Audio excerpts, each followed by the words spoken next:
ഒരാഴ്ചത്തേക്ക് ആർക്ക് വേണമോ സ്വർഗത്തിലേക്ക് പ്രവേശിക്കാം. ഉപാധികളില്ല, തിരഞ്ഞെടുപ്പുകളില്ല, ഒന്നും തന്നെയില്ല.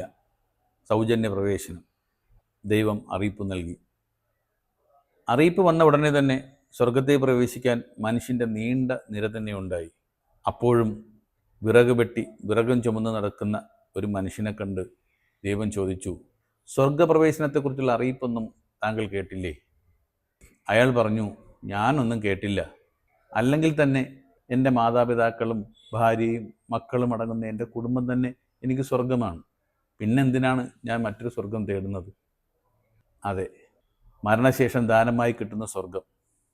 അങ്ങനെ ഒന്നുണ്ടോ എന്ന് തന്നെ ഉറപ്പില്ലാത്ത ഒന്നിനെക്കുറിച്ച് കാത്തിരിക്കുന്നതിനേക്കാൾ നല്ലത് നമ്മൾ ജീവിച്ചിരിക്കുന്ന ഇടം തന്നെ സ്വർഗതുല്യമാക്കുന്നതല്ലേ?